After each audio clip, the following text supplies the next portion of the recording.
Yo, what's going on, guys? It's your boy, Atypical Security Guard, coming to you today with the Observe and Report podcast. This is going to be a pretty quick podcast.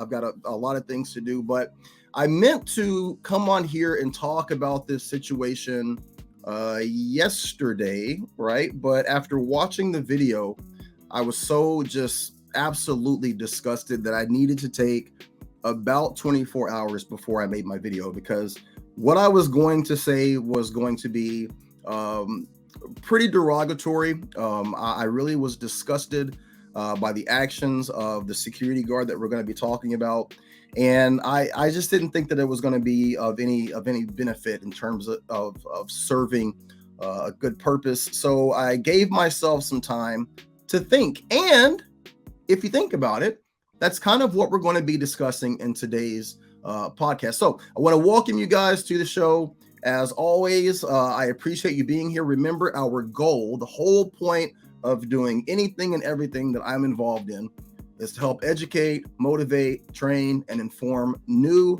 and willing to learn security guards. Are you the type of security guard that is willing to learn? I went to the gun range today. I worked with a great RSO who showed me some really cool drills, showed me some great ways to clear my garment that I'd never thought of, gave me a lot of tips. And, listen, it just kind of reinforced that you have to be willing to learn, that there's so much information out there. We have to open up our willingness to be able to receive that from people. And I hope that if you're here, if you're watching my podcast, if you're a part of my community, if you're a part of this channel and what we're trying to do, that you're willing to hear what I'm going to say to you. Okay. And that's my disclaimer. Okay. As always, I want you guys to be aware that you can download the Security Guard Network app. It is available on iOS and Google Play. You can go right to the store. You can download it.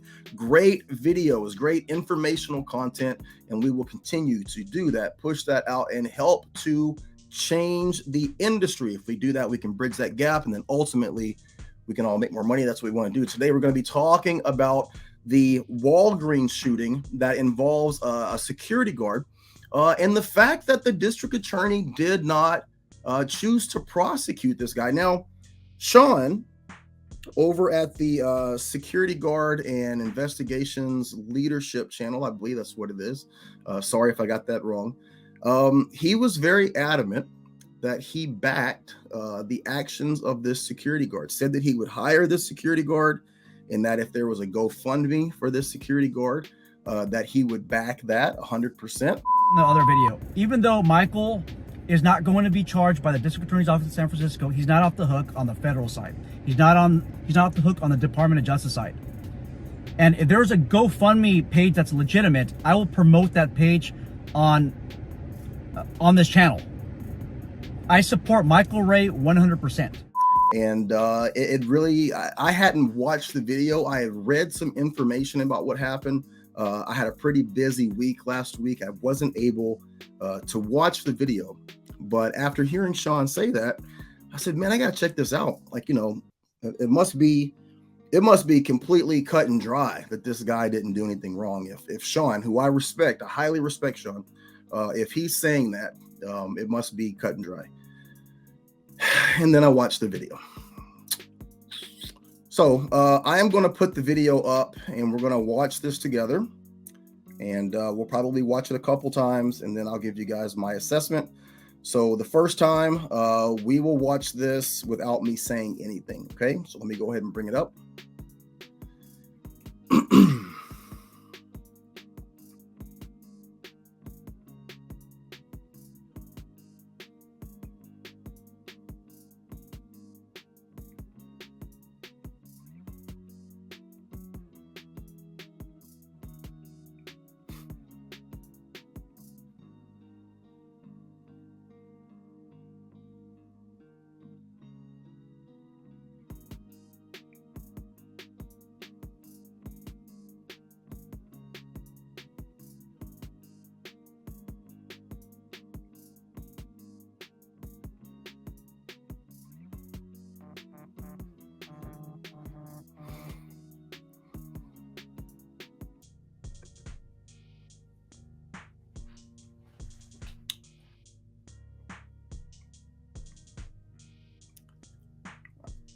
I'm absolutely at a loss for words for anyone to think that what is shown in that video is okay.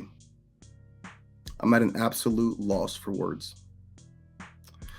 First off, as someone who works retail security, um, I don't know what the post orders are for this gentleman. Okay. Oftentimes in situations like this, the thought process is that it's so easy to Monday morning quarterback, and I agree. I was not there. But let's look at what we can see. Okay, you have someone that is more than likely shoplifting, right? This is literally like part and parcel what I deal with all day long, every single day that I go to work. People coming in, loading up reusable bags or loading up gift bags like this full of merchandise and walking right out the door. Okay. So aside from the fact that I don't know this person's post orders, let me give you my observation. Okay. There is something called shopkeeper's privilege that 99.9% of all retail stores, regardless of the state or the city that you are in, that they must abide by. Shopkeeper's privilege gives the store the ability to make stops for theft, to combat shrink, to combat shoplifting, and generally that is at the behest of loss prevention, right? So most companies, most retail companies have loss prevention officers, and in order for them to intercede in something like this, in order for them to make a stop on the individual that is presumably shoplifting, a couple of things have to happen. These are called elements. Okay. The first is that you have to see the person enter into the area. So let's say, for instance, that this person was stealing cosmetics, right? So the loss prevention officer would have to see this person enter into the cosmetics section. The second element would be selection. They would have to physically see this person select the products. Okay. The third would be concealment or tampering. They would have to see them taking off the sensors or see them, taking off packages and concealing that into their bag or into their person. The fourth element would be leaving the area in constant observation. So at no point in time do you lose sight of this person. And then the fifth element that must be there for that loss prevention officer to make the stop on this individual would be to see them bypass all points of sale. That would mean every register. Now, if you think of a retail establishment, right? Think of like a Walmart. You have registers at the front. You have registers back in the sporting good area. If they have a jewelry section, they have registers in the jewelry section, right? If they have a garden center, maybe there's registers in the garden center. The stop on this individual, okay, and I'm saying this in a general sense under shopkeeper's privilege. The stop and the detainment would have to happen when this individual is outside of that door, right? So to get in front of this person, to intercede, to stop their forward progress before they've gotten out that door, okay, assuming that you don't have all five of these elements, right? Loss prevention, which for all intents and purposes, they are plain clothes security guards, okay? So in order for that security guard to make a stop on that individual, those five things would have to be met. Now, we are assuming that the person that is involved in this situation is not a loss prevention officer. He looks like a security guard. His job is more than likely to be there for acts of aggression, to be there to respond to any sort of violence, right? More than likely, he is not employed by WALLGREENS to operate under loss prevention. Now, I'm going to go even further to say that he's probably not been trained or certified on the five elements if that is the situation. I don't work in San Francisco, but I know this to be the case here in Oregon, and I know this to be the case in a general sense across the board. So in that situation, if I were to pull up this video right here, and we're just going to slow walk this, all right? Him engaging right there, he does not have the elements to be able to do that, okay? Now, another thing is that if you see him stop this individual, The first thing that he does is he's putting a forearm right up against this person's body. Okay, he's not approaching the situation where he's engaging in a conversation or he's trying to de-escalate the situation. He's coming in extremely hot. And I can tell you guys, if you haven't worked in security long enough, you come in hot and that same attitude is going to bounce off that person right back onto you. Okay, now I work in a location and in an area and in a city where I deal with the same dirt bags every single day, every single week, every single month for the last 3 years. The same people coming into the stores, loading up, taking shit that they haven't paid for, and walking out the door.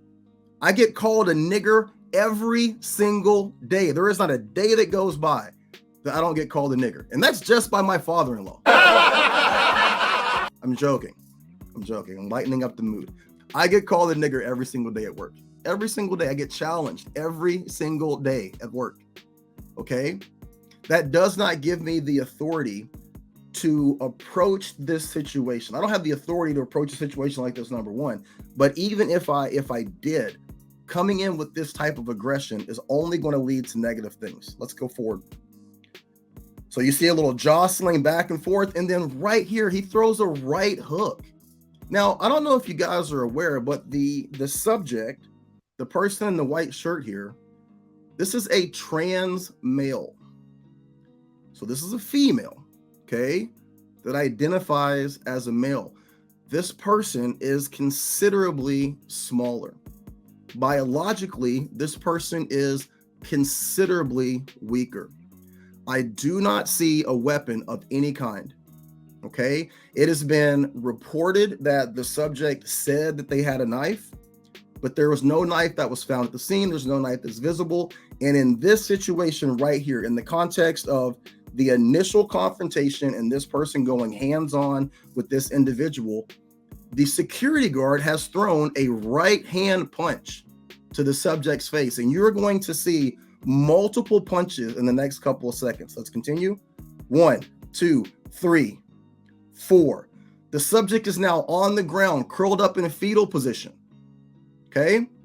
At this point in time, regardless of the fact that he potentially felt that he was in some sort of danger, I don't know how you can justify that with the size and the biological strength difference of the person that is on the ground. But this person is clearly not of danger to the security guard. Okay. Security guard is going to continue to pound this person and then mount the subject. Video's a little dark here. Okay. Mounted, rear mounted. All right. And now we have a chokehold. Security guard is literally lifting this person off the ground. Where is this okay? Under what circumstances? I don't know what company some of you guys are working for. I don't know what police department specifically Shawn has worked for. We're throwing punches and putting someone in a rear naked choke and lifting them off the ground where this is okay. This is not okay for the company that I work for. This would not be okay for the company with whom we have contracted service. I can't think of any situation under the information that we have right now on this video where this would be okay.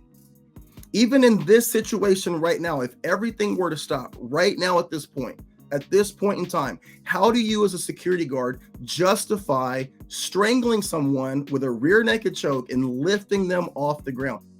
This is absolutely unnecessary for what we can assume is probably $40 to $50 worth of product. And I'm looking at what's on the ground right now. I'm assuming this is makeup, right?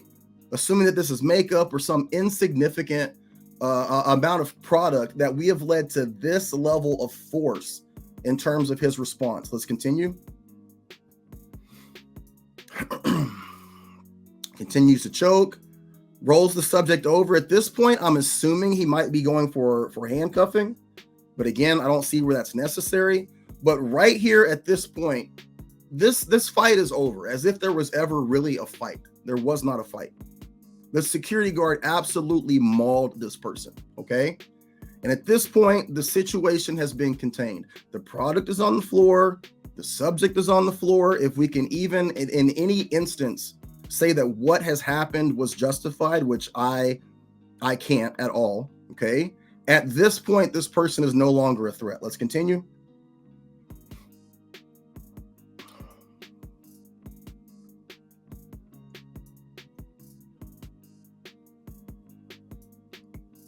And the security guard gets up, subject gets up, and at this point, the security officer has already drawn his firearm. Okay, let me go back if I can. I'm gonna see if I can move this back at all. 1 second here. He has already drawn his firearm and takes a shot. Where was the imminent threat? Where was the imminent danger? Right? The subject's already out of the damn door. You've got the majority of the product on the ground. You've already physically washed this person. Step into the store, close the door. She's talking shit. She's threatening you. I get it. It happens.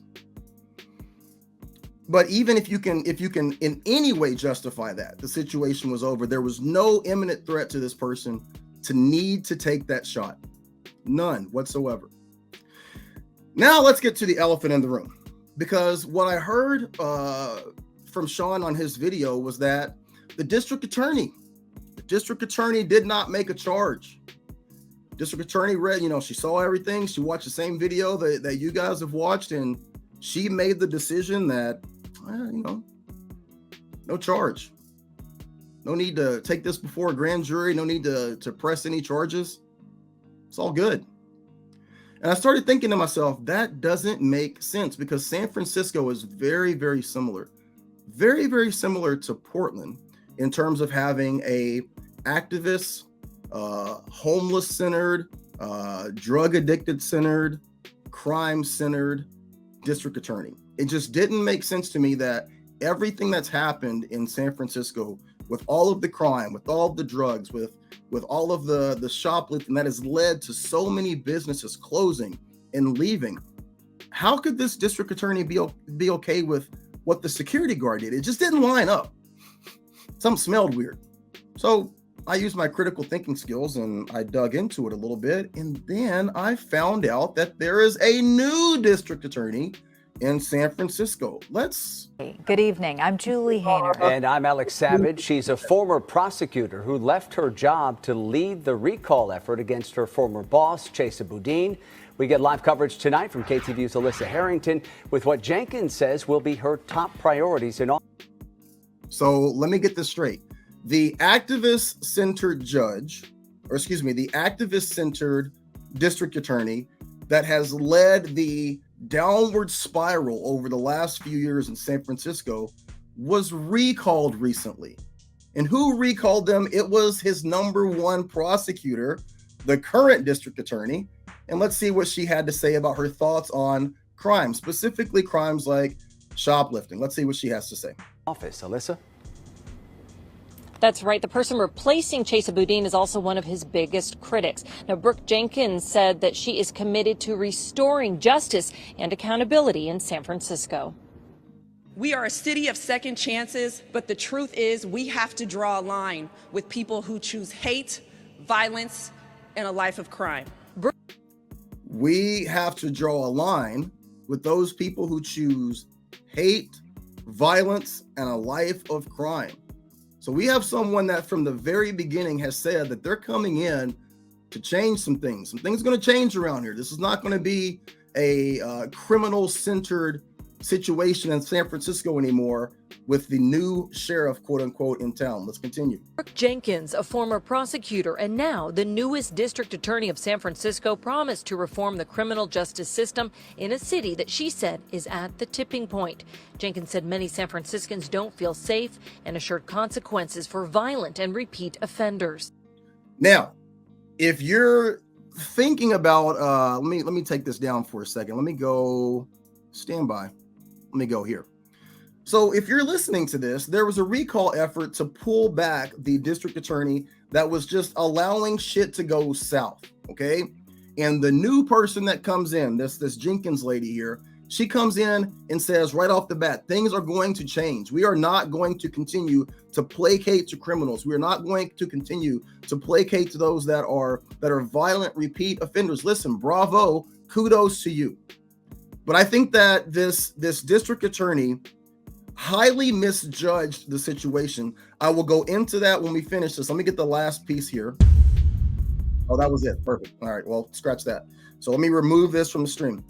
I think that she highly misjudged the situation. You have a security guard that is dealing with someone that probably is a repeat offender, is dealing with someone that is shoplifting. And listen, 110%, I get everyone's frustration.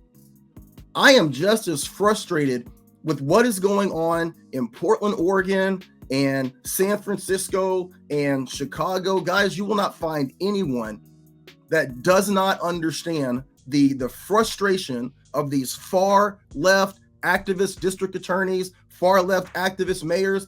I'm right there with you. I get it. I get it. I hear people all the time at some of the stores that I work at. I've had people come up to me and say, man, I wish you guys could just beat their ass. I'm so tired of these people. I've had people say, man, I wish you could just rip that shit out of their hands and whop them upside the head. I've had people tell me that they wish that I would just shoot some of these people. Guys, I get the frustration. But aside from it not being professional to allow your frustration to bleed into how you do your job, it is also unethical. We have a professional duty to uphold a certain set of standards and a certain standard of care with the people that we deal with. We also have a moral and ethical duty. We're not vigilantes. We should not be vigilantes. That, on that video, is blatant vigilantism. And that district attorney who's coming in on a wave of positive acceptance, I believe that she is the only Democratic person in a position of power that has a positive approval rating. She's reading the tea leaves of people that are tired of seeing people walk into stores and steal and not have any consequences. She is tired. She's reading the tea leaves of people that are tired of seeing their stores closed for rampant shoplifting, for rampant organized retail theft. Those are the people that put her in office. So when she sees this, she's thinking to herself, hey, we got to draw a line in the sand. She's allowing her frustration, and she's allowing the frustration of her constituents to cloud her ethical and moral obligation to look at something and say, that right there is not okay. And I'm going to say respectfully that I believe that Shawn is doing the exact same thing.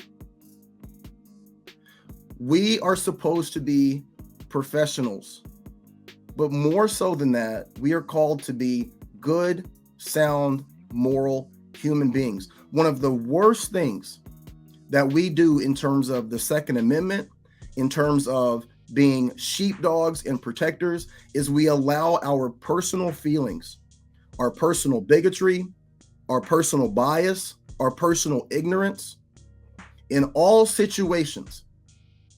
We allow that to bleed over into how we perform our job and how we talk about situations like this. There's nothing that you can see in that video that would justify why that security guard did what he did. Nothing, and you cannot convince me otherwise. And the fact that a district attorney who ran on a platform of changing things in San Francisco and drawing a line in the sand and being more harsh on crime, the fact that a person ran on that platform and feels that they now have to stand on that platform in order to keep that positive rating within the people that vote for her, her constituents, that does not make it any more right. That is wrong.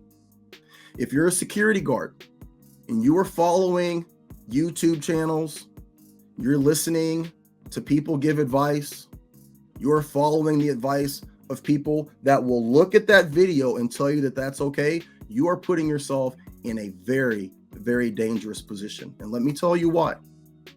That security guard, as of right now, has gotten away with murder. You may not. I would not put your freedom, I would not put your financial stability, I would not put your career on the line by allowing your personal bias, whether that be of your frustration of theft, your personal bias of the homeless community, your personal bias of people of certain colors or genders or sexual orientation. Guys, if you allow that filter to go over your actions and you do something like this, you might not be so lucky like the security guard in San Francisco. And if you look at that and you think that that's okay, and you verbalize that, that also might come back to haunt you, because you never know who's watching. You never know who's listening. We have an obligation to be good, sound, moral people. We have to hold the line and protect people, but at the same time, we have to do that from a position of being good people and operating from a moral and sound and just principle. We're not vigilantes. We don't go out there and we don't fight people. We don't go out there and we don't try to harm people. And you definitely don't kill somebody over products like that, regardless of how frustrating it is that we continue to see this. That is not okay. That's my breakdown. I offer all of you the opportunity to give your thoughts on this in the comment section. I'm not a perfect person, Shawn. I don't say any of this to be disparaging towards you, okay? But you did make the video and you did back this, and I just have to be honest, man. I don't see how you can be okay with that, respectfully. All right, so that's the podcast, guys. All right, be great.